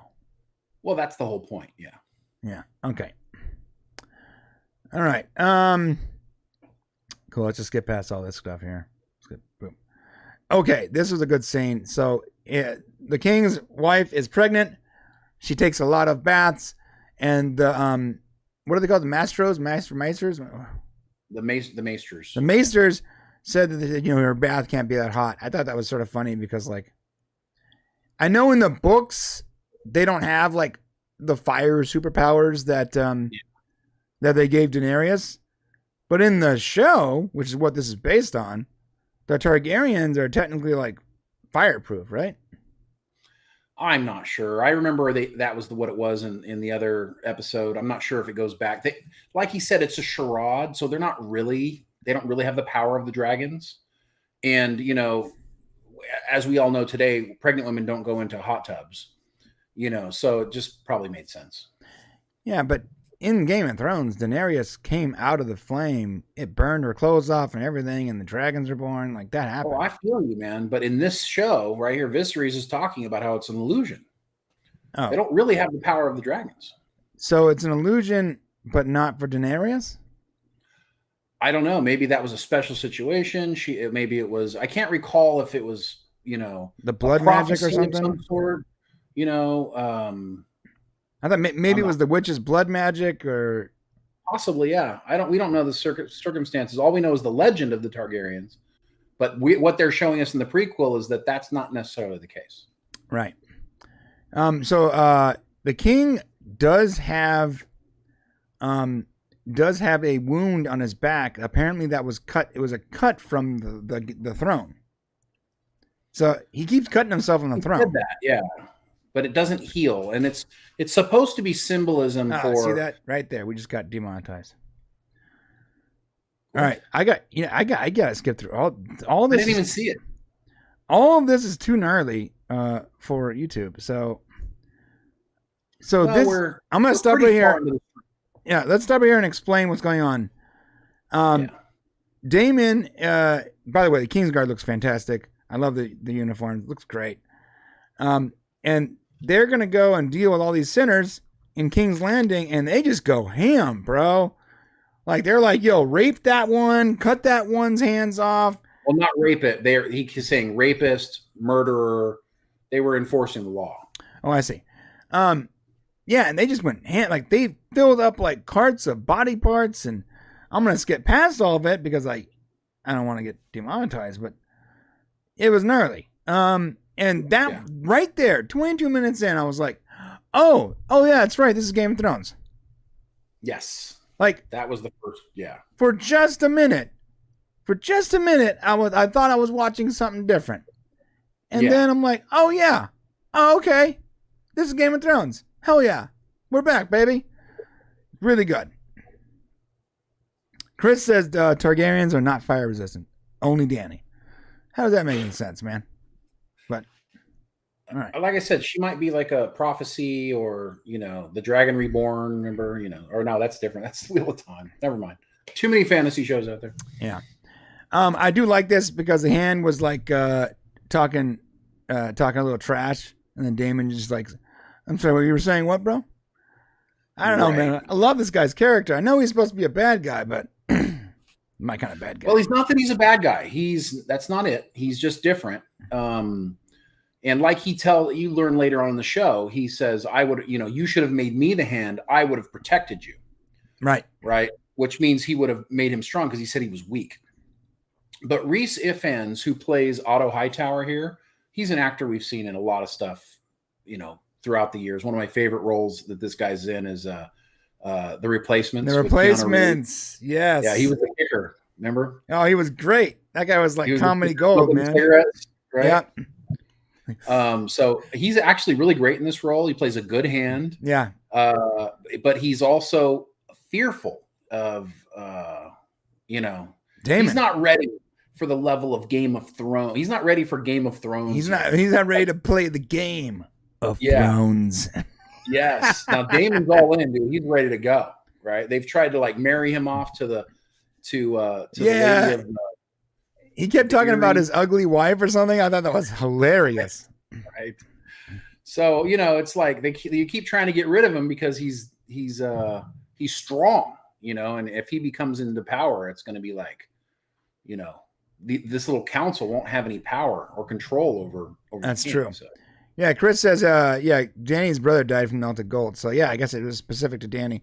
And we got a super chat from Orville Nation. We will get a season 4 of the Orville one way or another.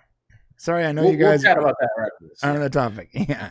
We'll actually talk about this just after this, guys. We'll go and I want to talk a little bit about it, but it'll be pretty short and sweet. Yeah, we just released a video this morning, and we're gonna touch on that after the Game of Thrones. Thank you for that, PJ. After the Game of Dragons review. After the House of Thrones. House of Thrones review. Yes. Thank you, PJ. We appreciate that. See that again. Stop. Well, geez. I mean, you know what's happening. Get forward. I don't remember. I don't have an eidetic memory. All right. You're doing the preview at the bottom, so you can kind of see. No, I wasn't seeing that. Whatever, bro. This is what we got set up. All right. So this was actually pretty cool. So they had this interesting moment where she tells the queen is telling the princess that like the way they fight battles is different. Like they fight battles is like a childbirth or whatever. And then this scene where during the games where like they're killing each other is sort of interwoven with her in childbirth. I thought that was really clever. So well done. So clever.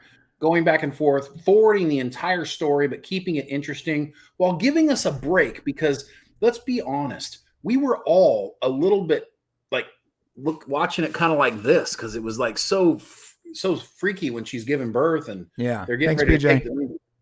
Yeah. They have to take the baby out because they're going to lose both, right? Oh. And King Viserys wants his son, and so he gives them permission to basically kill her to remove the baby. Yeah, and when she figures out what they're going to do, oh my God, that was heartbreaking. It was. Well, and she wasn't even certain. Like part of her, you could tell, like wanted to trust what was happening, but she was terrified. And he's like, stay calm, stay calm. At the whole time, he knows she's about to be killed. I mean, it was just incredible. And they used a fake pregnant suit full of blood. Okay. And the way they did it was the way they had to insert it and do things to make the blood run as if it looked natural. They planned all this thing out. It was really just fantastically done. Yeah. And also, I was extremely uncomfortable the entire time. It was very uncomfortable. Yeah. And the court, the tournament going on outside was extraordinarily violent. And I was like, man, some of these guys are going to die in this tournament. And I'm like, what's it like killing off all of your great warriors? What happens if you have a big war? You're killing off, these guys are killing each other in this tournament. Some of them were being, some dude's head got smashed. Oh, yeah. Yeah. I love how he picks the hand of the king's son too. Like he's like, "Come at me, bro." I don't know. Yeah, well, it's after the what he did in council. It's it's against the hand of the king. So yeah. Damon, I like the Damon character is fantastic. All right, so we're gonna skip ahead a little bit. We're gonna skip to okay, or no, actually back up a little bit. So where's that scene where he's in the bar, his son, and he does the speech where he says like, you really want to show that? No, I don't want to show it, but I want to address it. Okay. So he does the speech where he says that like he was heir for a day or something like that. Yeah. So we need to say that the child was born, died. Right. So it was alive for about a minute. And then the child died with the mother. So then Damon, now this is very interesting because in that scene, he looks reluctant. He actually looks crestfallen. He looks disappointed. He looks he was sad. upset. Yeah, he was sad. Yeah. He even said like we all grieve in our own way. Like he was not happy that his nephew died. Right. But he was goaded into saying something by his man, the Golden Cloak leader. Mm-hmm. He was goaded into it. So he came out and he played the role of, bad guy or whatever you want to be, whatever you say. And he said something pretty terrible, which was, he was heir for a day or heir for an hour or a minute, whatever it was. Right. And it got back to the king and that's not good because it got back on purpose though.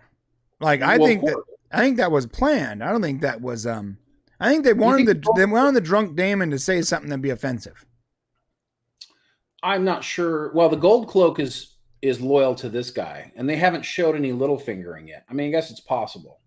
But they also said there were like 2 or 3 witnesses that heard it. Now, he said it in a large public gathering, so it doesn't have to be that it was set up. That's true. Yeah, so the king's angry, obviously, and he's going to pull. So he was going to make Damon the king. He was going to make him the heir. And now it's not happening. And, but like, I wanted to address it because the way he said, he goes like, we all grieve in our own way. Like, I don't know if Damon is a bad guy. I think he's a multi-layered character with extremely violent tendencies. I think he loves his brother though. I really do. I think he loves his brother. I don't think he's trying to kill his brother. He does love his brother. And the council, fears him. And so they put it in the king's heart that, look, your brother is going to destroy this thing. And your brother is going to kill you, basically. And the king is weak. And so he's kind of like, do I believe this? Do I not believe this? And so when Damon says that thing about the heir, and it seems as if he's relishing in the fact that he is now the heir again, it lends credence to what the council was saying, what the hand was saying. And now the king doesn't trust him. Right. So, and that's what's going to make his daughter the heir. Right. And that's basically the last scene is, his daughter becomes the heir, right? Yeah, and moving forward, we're going to be looking at this character as an adult, and that as we go throughout this entire thing, it will be the adult character played by Emma D'Arcy. So there's going to be a time jump when? It's going to happen next episode, I'm certain. Oh, really? Okay, that's good because I don't know if I want to watch an entire series with 12-year-old Queen. No, you're not. Yeah, because this is going to be played out with an adult version. Okay, so that's good. That's good. Okay, that's good. I was worried about that going forward. I was like, she's going to become this main character, and I don't really want to watch. I don't want to. Right? No, we're getting a grown-up version, and that means we're getting, because if you notice, Matt Smith is very de-aged. He looks like a young version of himself. Oh, and I think we're going to get a more properly aged Matt Smith. Oh, was he de-aged? I guess so. I just think Matt Smith's a weird looking dude. I mean, it was either great makeup or they did something, probably great makeup. But he did look young. And when he sat next to the king, you could see him like, that looks like a younger version that's definitely his younger brother and younger version of what Matt Smith typically looks like. Oh, so the king's probably not going to be around anymore. He's probably not going to be next episode. Yeah, she is going to be queen. I see. Yeah. And it's going to be about Prince Daemon trying to, it's going to be the war of the Targaryens. He's going to be trying to take her. It's awesome because, this is sort of what we were promised for a long time in Game of Thrones. Like eventually Daenerys is going to get the throne and that's going to be what the story's going to be about, but that never happened. So we're sort of getting to see something like that. Right. Yeah. What was I about to say? I can't wait for next episode. I can't wait to see Matt Smith, acting even crazier. But what I was going to say was, I think he's a weird looking dude. Like, if you look at the pictures, like, he has, like, He's always been, yeah. like, he can play an alien no problem. And I would believe it in a second. Because he has, like, very interesting sort of, like, enhanced features. It's very odd. You know what he looks like? He looks like in Star Trek, those characters in Voyager where they had to keep putting skin on their face. Oh, yeah. Right? What are they He looks called? like one of those guys. Yeah. I can't remember. Yeah, I forgot their names, but yeah. If We should ask what's her name. She knows. Animal, if she was still here, she would immediately answer. She ain't here no more. All right, well, that's it for Game of Thrones. Listen, hit the subscribe button on the way to the chat button, on the way to the comment section to let us know what you guys thought about this last week's episode. And excited for next week's. Okay, we're moving on. Let's talk about the Orville thing real quick. Yes, great idea. So we did a video that came out today, and thank you again to Orville Nation PJ. When you come back and watch this, we really appreciate it. It was just kind of in a weird place in that timing, but I know you didn't have a lot of time. So Orville Nation basically came out today. We put out a big tweet to everybody who loves the Orville. Basically, we put a link to the Renew the Orville website, which is where you can go and sign a petition. Right now, I think we're close to 15,000 petitions signed, right? Yeah, you know what's weird is this petition, when we first set it up, it had like maybe a couple thousand signatures. Right. And then when I was making the video, I went to go get a screenshot of it for the shot inside the video. And I saw it had like 13,000 signatures. I was like, yo, where do all these signatures come from? I know, yeah. Well, I've been kind of pushing these signatures everywhere as I can. And a couple thousand in the last, literally the last 6 hours, we've gotten 2,000 signatures. So, yeah. So we went on Twitter this morning and put it out, and it was about an hour or two before our video came out. So basically we pushed it out there. And if you guys see this, please push it as well. We need as many signatures as possible. And then go watch the video, because basically we talk about where we're at. And what's happening with the renewal, and what do we know so far? And so we kind of go through the whole story that talks about, where we're at, where Seth MacFarlane is at as far as wanting to renew it, what Disney Plus is doing. We even give the numbers on how well the Orville is doing on Disney Plus, which was great. We had some help from a great Twitter fan guy, John Reed. John, and then and there's a website that actually tracks this stuff, which is cool. So we go in and actually talk about it. And so, go watch that video so you can kind of get an idea. It's still very up in the air whether or not this is going to be renewed, and we give all the reasons why it should or shouldn't, and they're pretty solid reasons. So honestly, I'm telling you right now, if I was a betting man, I don't know if it happens, man. In the video, there's this great line that you say. You're like, does Disney care more about numbers or quality? That's the question, right? Right. Because if you cared about quality, the numbers will follow. But if you're short-sighted and you care about nothing but the numbers, and we don't see this windfall of viewers to the Orville on Disney, then they're not gonna. Even if they consider it, they're not going to offer the amount of money necessary for Seth to say yes. Right. Seth's price tag is super high. Right. And kind of spoiler alert, for the video, the question is Seth keeps saying he wants to do it or he will do it, but it's like his words say one thing, but his actions are kind of a little different. Like, he's doing all these other projects. And, if I'm Disney, I got to be wondering, how all in will Seth be on season 4 of the Orville? I mean, he kind of stepped back from it. He got more excited about it after the show came out and they wrote it and they're like, wow, look at this reception. And we really kicked butt. And they seemed to get more excited about it. But Disney's kind of I'm not sure. They're like, it's going to cost us a ton of money. Is Seth going to be all in?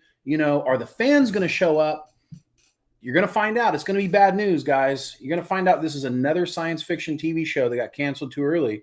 if it doesn't happen. So what we can do as fans is everybody just show up, sign the petition, go watch the shows on Disney Plus, be active and hashtag it out on Twitter, and hopefully we'll get a season 4. And that's kind of where we're standing.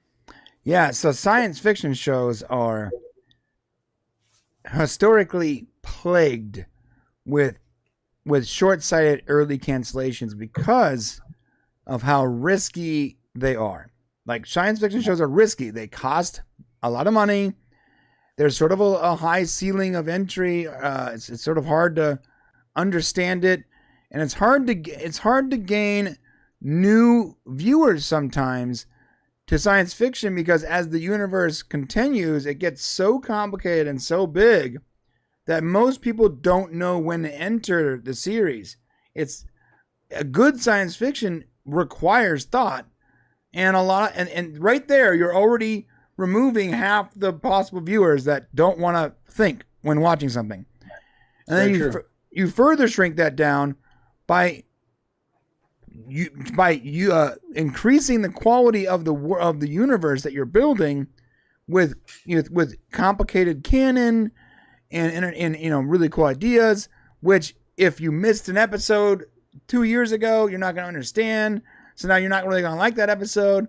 And so really, like, you almost have to have a guide when entering some good science fiction, because it's really hard to get into for new fans. So the numbers, unless they start off real high, and then they sort of dwindle a little bit, if they start off sort of low, it's sort of hard for something to find its footing. Firefly, because it was aired out of order, started off low. And it took a long time for that slow burn to catch up and to find a fandom. And by the time they did, it was too late. Too late. They already gotten rid of it. And Orville might be in a similar situation where by the time Disney figures out that they actually have something special here, it might be too late.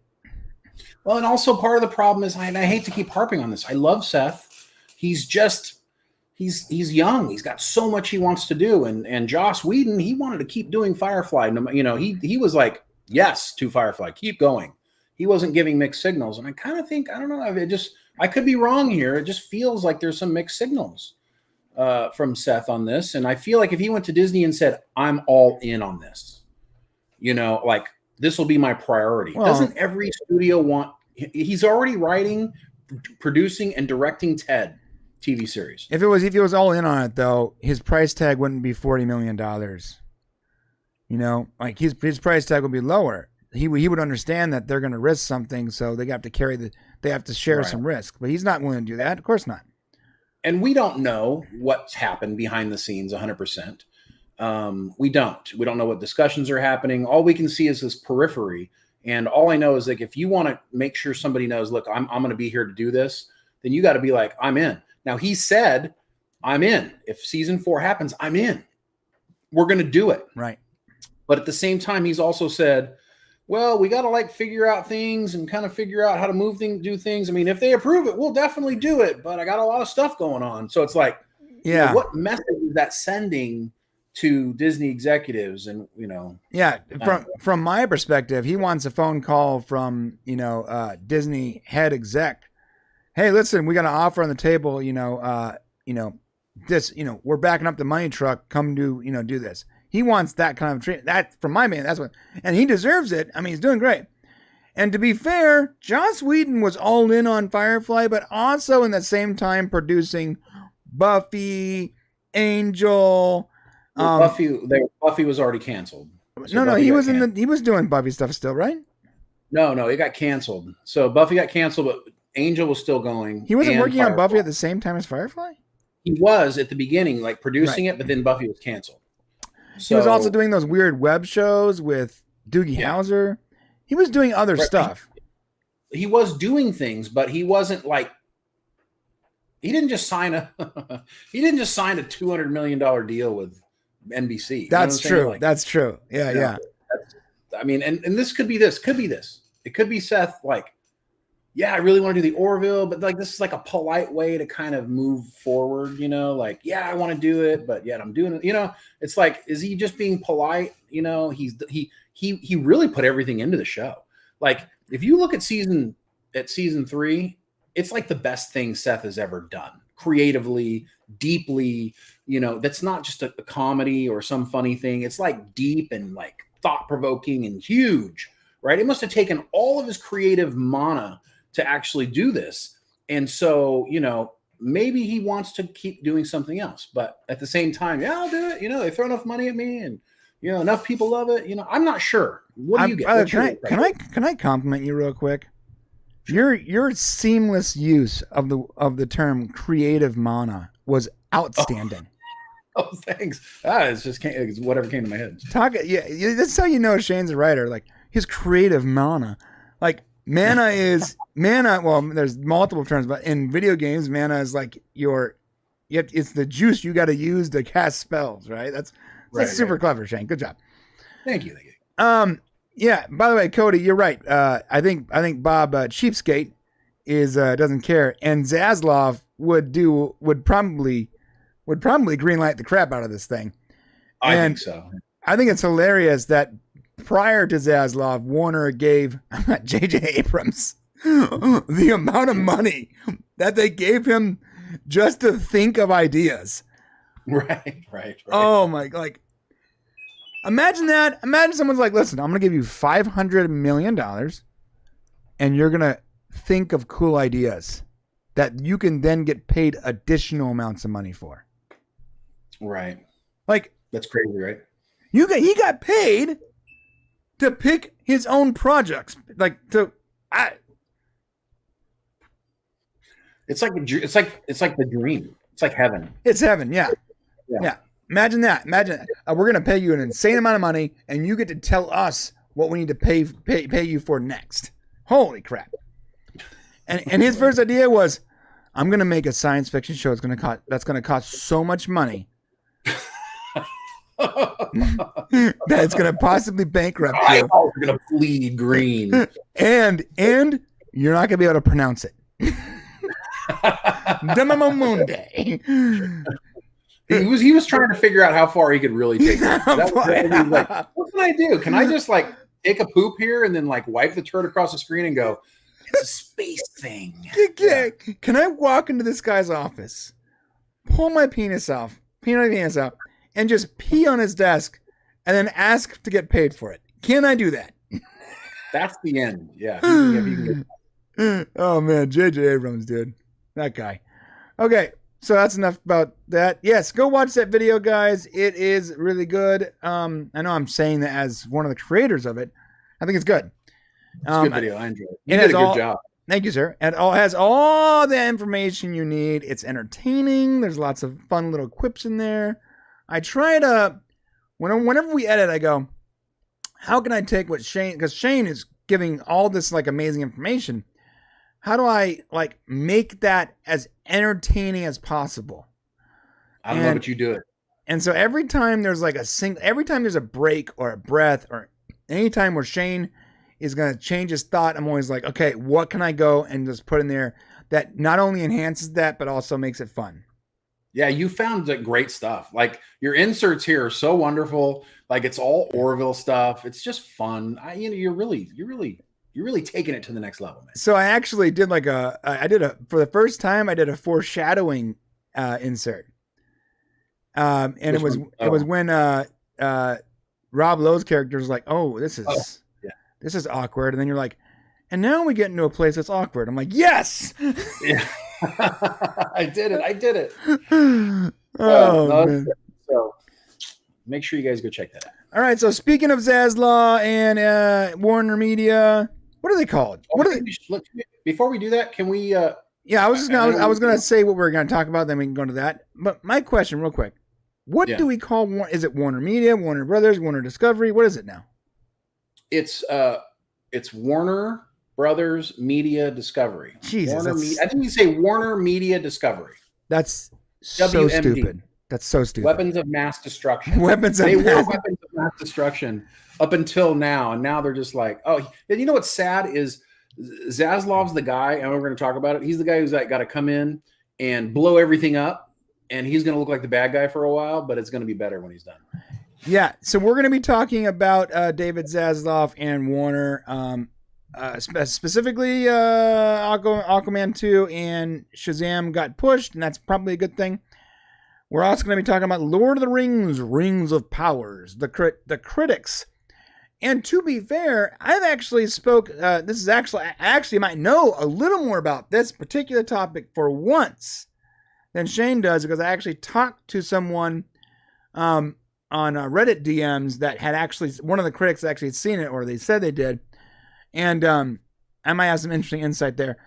And we're going to be talking about Quark. Oh, and Dan Harmon's new confirmed Community movie, which I am absolutely over the moon for. Community is one of my favorite all-time TV shows. So yeah. Warner Discovery. Chris says Warner Discovery. So can I ask you a question? We're going to be talking about all this stuff. What topics? What are those topics? What of those topics will be in the member section?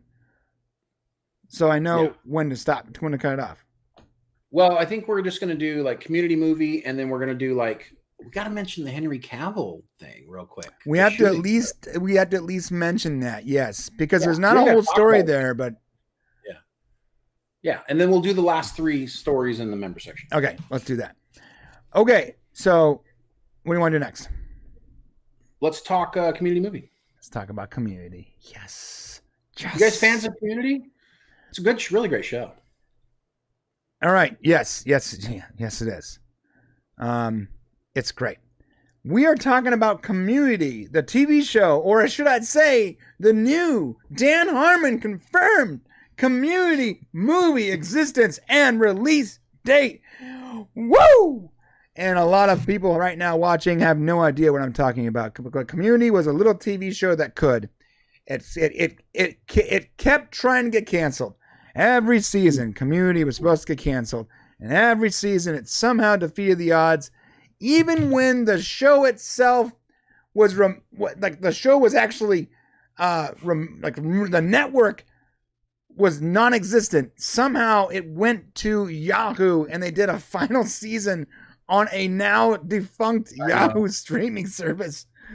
Yahoo spent a lot of money on stuff. Yeah, they did. And I don't think I've ever seen that season. Oh, really? So what's the word here? But Dan Harmon, by the way, is a creator of Community and the creator of Rick and Morty and other things. He's much more well-known for Rick and Morty, Yes, much well-known for Rick and Morty. Now, he's never actually came out and said he's doing more Community movies or TV show. He's always been very honest with his fans. And finally, he's like, this is happening. He even says at one point in the article, it's not a matter, the evidence of Community movies' existence is how far along in the creative process it is. And it's not a matter of if, it's now just a matter of when. And that is very good because Dan Harmon doesn't BS people. He does it like it is. Yeah. So far, here's the deal. There's an outline for it. There's a product put together and it's been pitched. It's out in the world. So it's real. Yes, we got a super chat from Chris. Thanks, guys. Great Game of Thrones show. Happy birthday, Shane. Oh, thank you, Chris. Game of Dragons show. Thank you, Chris. I appreciate that. Game of Dragons. Right. House of Thrones, baby. Game of Dragons to House of Thrones. Only on this channel. Only on this channel. So, that's right. This is what he said. Harmon told Newsweek, like legitimate news, like this is not fake, guys. This is like there is a Community movie going to happen. And what it says is, I will now say it's a matter of when. I have been very careful about saying that. And yes, he has. He does not lie to the fans. He's been very clear. Right. He's like, I'm not really into it, or maybe not. I'm still on the fence. In fact, they asked him why Rick and Morty, like season 4 was taking so long once. And he's like, they're just not paying us enough money to care.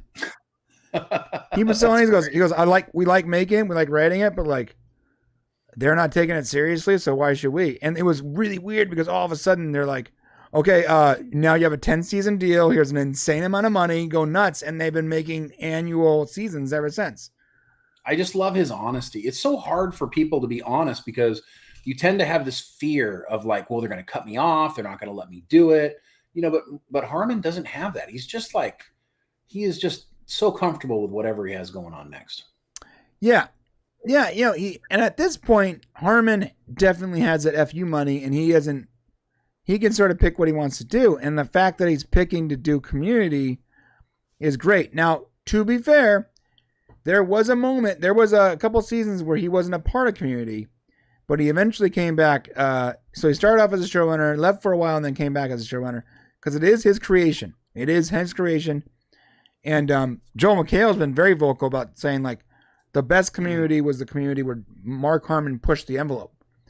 Like that one episode where they were sort of sussing out the different various timelines with the D&D dice. Yeah. And like seeing how everyone's individual actions at this party was changing the possible future. Very cool. Yeah. Almost science fiction. Cool.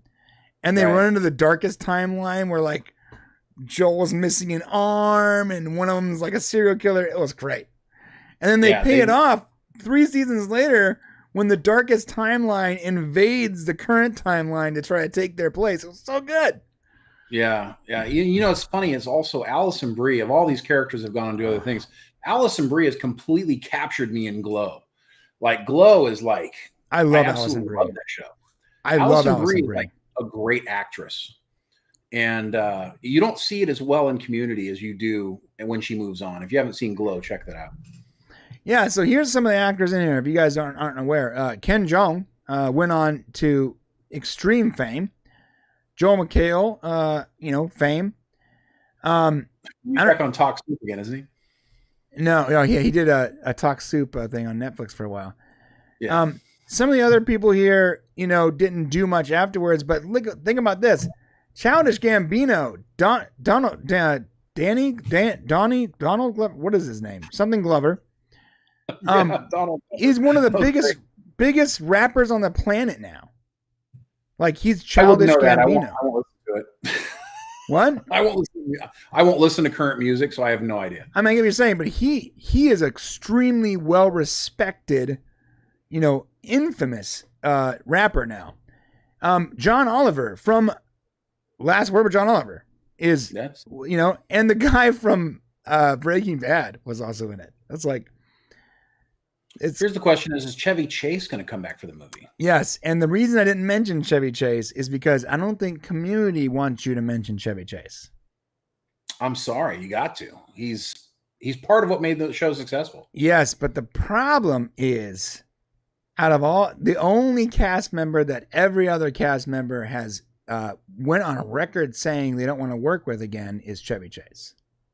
So he's probably not going to be in the movie. I mean, if he is. I mean, to be fair, Joel McHale, he's not a pansy. He'll do whatever he needs to do to get the job done. I think Ken Jeong's the same way. But it really depends on the more sensitive actors on that panel. Do they want to continue working with Chevy Chase, who admittedly has gotten pretty ripe in his old age when it comes to his treatment of other people? 100% true. But he was a big part of why that show was good. But he's a legend still. Bro, when he was in the body cast. Yes. And he kept losing things in his cast. Like he was trying to itch his legs, and so he kept losing like pencils and stuff. Yeah. But he was taking their stuff. Like he was taking their phones and stuff.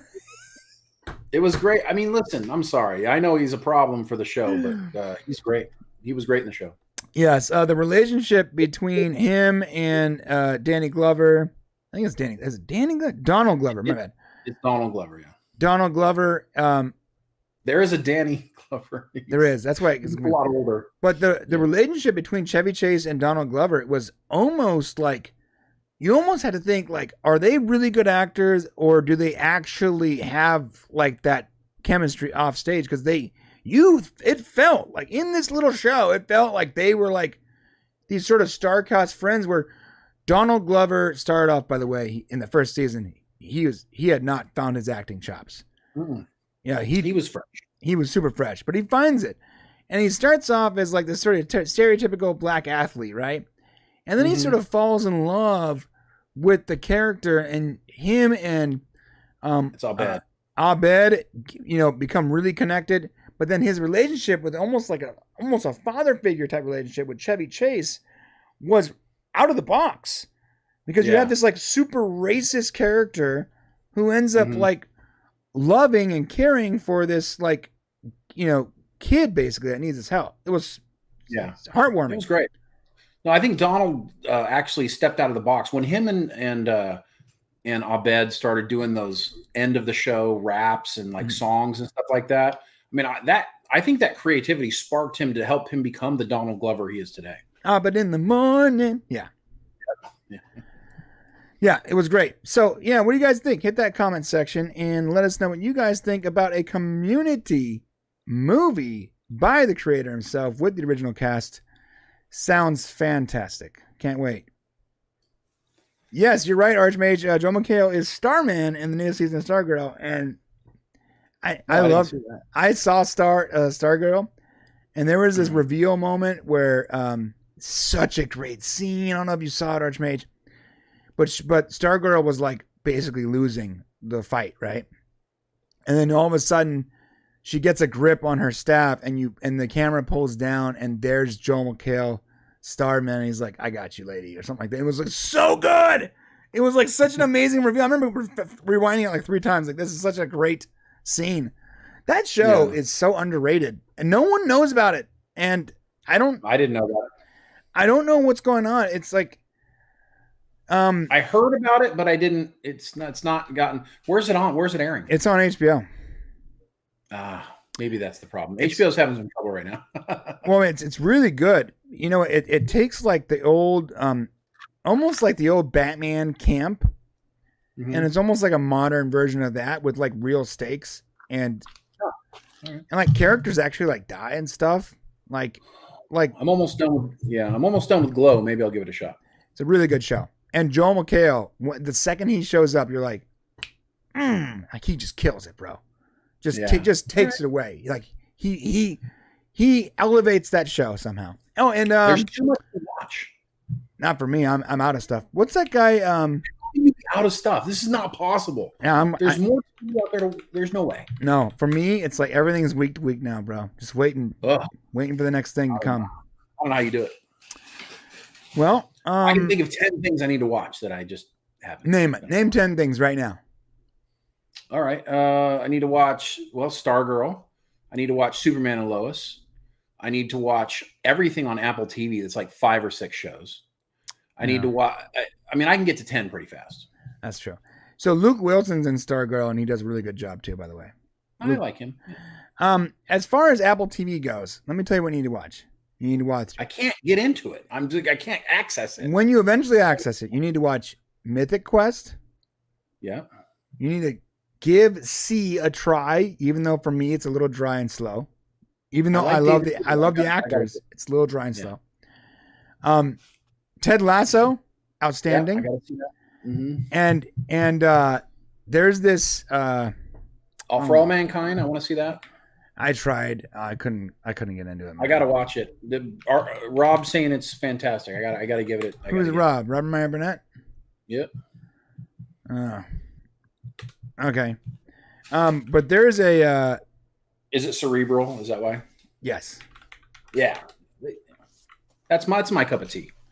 There's a show on there with Rosie Brine, who is a phenomenal actress. I might just have like a massive crush on this person. The show is called Physical, and you would not think in a million years it would be up my alley. First off, it's a period piece. It's about like the 70s or 80s, and I love that. I can't get into shows usually set around that time, and it's about like this like mom who has like a gambling or a shopping like a problem, and then she like really gets into aerobics, and she's like why aerobics become like this big like pay for TV thing. That's cool. Yeah, well, watch that. It sounds cool. Yeah. So you would think, but aerobics were huge. I remember when they came out. Right. If you describe that to me, would you think that's a Brian kind of show to watch? No, that's not. That's a me kind of show. Right. But Rosie Brine, she keeps me entranced. Okay, I got it. All right, fair enough. Okay, to the point where I actually start caring about the story and not just about the fact that she's in skin tight aerobics outfits. Got it. So Okay. we do have some very interesting news. We don't know if it's true, but it's rumorish. Yeah, that's why we're not making this a clip. So Right. you're only going to see this here. We're not going to make this a clip. We're not going to remember. Like, we're just going to talk about it in right here, in the literally in the smack dab of the show, where most people aren't going to see it because we don't know if it's real, but it's credible. Go ahead, Shane. Well, I think you deserve to. I mean, it's your thing. No. You can't. You're the one who found it. I did. So I was looking around, and apparently in Twitter, it was put out that there was Henry Cavill was seen shooting, and he's in his Superman outfit in Los Angeles, and they were shooting something. So if Henry Cavill's in his Superman outfit, we know there's no Superman movies around. Right. There's only one thing he can be shooting for, Brian. What is it?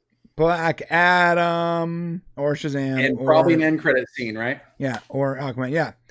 Yes, and he was in the original. So he's in the Man of Steel costume, but the really bright one, the one that they never actually got to. Remember? Yes. So it's the Man of Steel.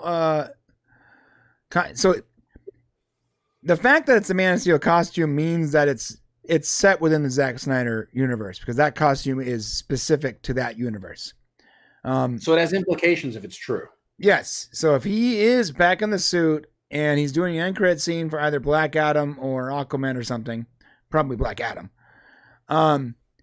then yeah, the implications are that hashtag Restore the Snyderverse was effective. Right. And so there's two groups here. There's people that are saying hashtag Restore the Snyderverse. Yeah, let's do that. I love this universe, like you and I. Mm-hmm. And there's a second group where it's like hashtag Restore the Snyderverse, hire Zack Snyder. Listen, I do not care if you hire Zack Snyder. That's a good. So I think that's well said, dude. Well said. You don't need Zack Snyder necessarily. I do like what he did with Justice League, but you can have any really good director or producer as long as they keep the characters and actors that are currently there in place. And please do better than the last Wonder Woman movie. Please. I like Patty, but what the heck? It's got to be. I liked the bad guy a lot. I know, but Wonder Woman was no good. Yeah. It was almost like that movie wasn't really a Wonder Woman movie. It was almost like it's set in the universe that Wonder Woman's in, but it's really about this character, the Max, whatever his name is. No, it felt like a Max movie where Wonder Woman was part of it. And to be honest, that villain was phenomenal. Right, but but Wonder Woman was so weak. It didn't give. Right. I didn't enjoy it very much. I get that, but if you go below the surface, like how many villains are so multi-layered like that, where he actually, Wonder Woman doesn't save the day. He saves the day. After causing all the havoc, he reverses it all for the sake of his child. Like, yeah, that's kind of my problem with the show. So. Right. And I got one superhero. Wonder Woman wasn't even necessary in that. Let him make his own movie. Go ahead. Anyways, so those are the two camps that we have right now. People, they're using the same hashtag, but I don't think they fully understand that half that group doesn't care about if Zack Snyder's a part of it. They just want the actual universe with the characters and actors that we like right now to continue, and it should, because the only reason that universe isn't kicking butt right now is because it's been mishandled by the studio. Right. Like, bro, when they said, and we're going to talk about this in a minute, but when they released, remember when they released Shazam? The first one? We made that video. I was like, why Shazam bombed? Because it technically bombed. Yeah. It did. Well, dude, the release date was all over the place.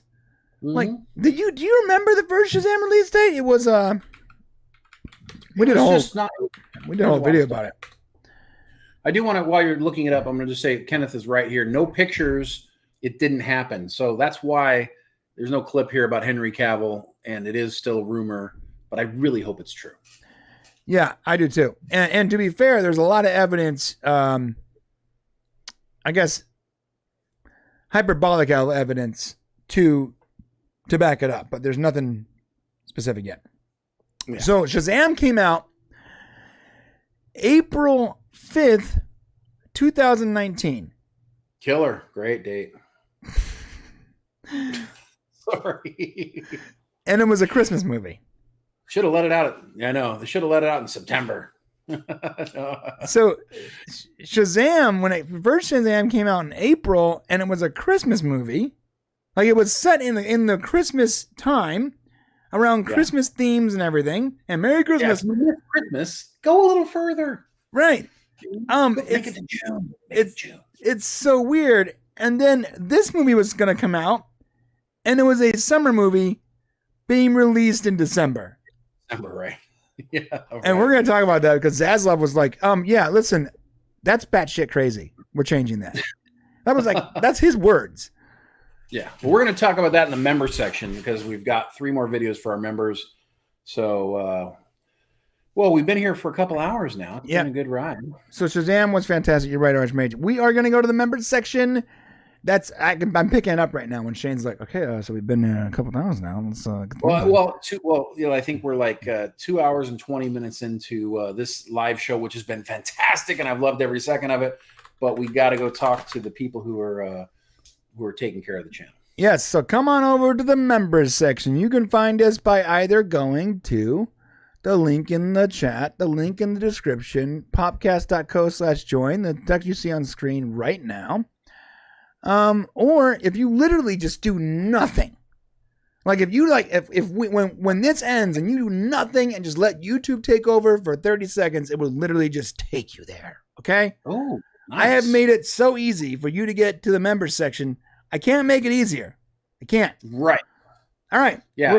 And if you decide to go to the member section and you do this, it's literally like I don't know if you guys drink Starbucks, but it's like 4 months worth of Starbucks like one coffee to go to the member section is like 4 months worth of membership. So come on over. And we're putting a lot more stuff in there. We're putting soundtracks in there, a lot of like digital assets that we giving anybody. And if I think there's I keep telling the producers in there, I'm like, if you're on the producer level, like you need to get a shirt. So hit me up. And like everyone's like, we're fine. Like, do you not want free stuff? Like, no, maybe.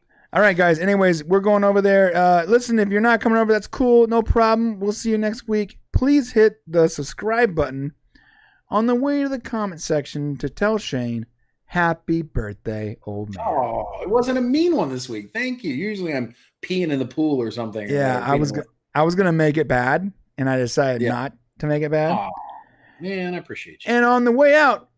Oh, happy birthday, by the way.